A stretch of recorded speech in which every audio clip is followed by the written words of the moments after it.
In this week's video, I'll be showing you how to use Apple's Airdrop to fix choppy or laggy GoPro Hero 10 footage.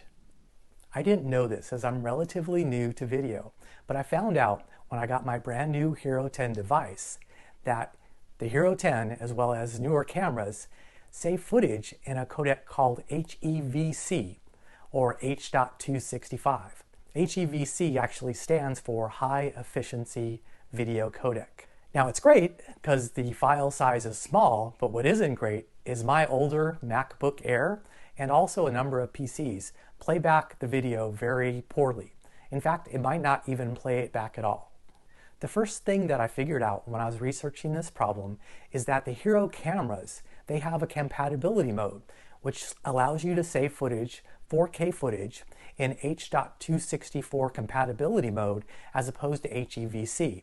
So when you save it in this mode, your older MacBook or your older PC should be able to play the video and edit the video without too many problems. To turn this on, simply swipe down and then across. Choose Preferences, General, then scroll down to Video Compression. Choose H.264 plus HEVC, and then most of your 4K videos will be saved in the older format.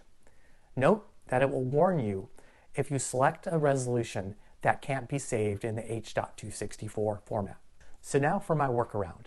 In order for this to work, you need to have a relatively new iPad or iPhone that's able to run the Hero 10 Quik software.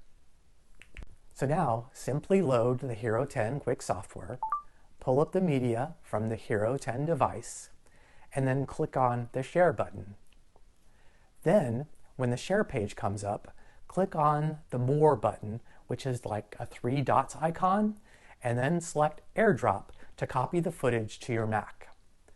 You will notice as it's sending the file that it's also converting it to a codec your device will support. There's a fancy name for that, and it's called transcoding. To show you what that video file looks like when I try to play it back on my Mac, here's the video file that I transferred directly from my Hero 10 device to my MacBook using the USB cable.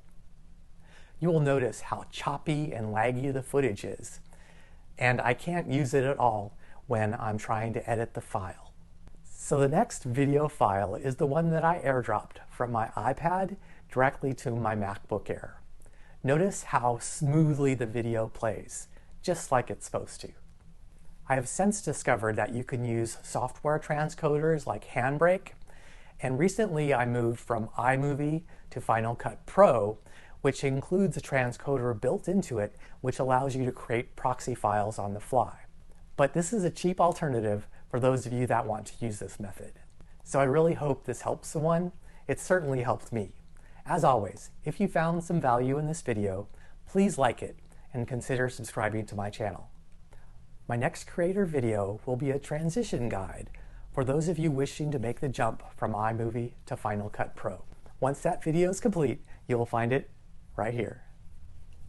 So I hope you enjoyed this video, and I really hope to see you again very soon.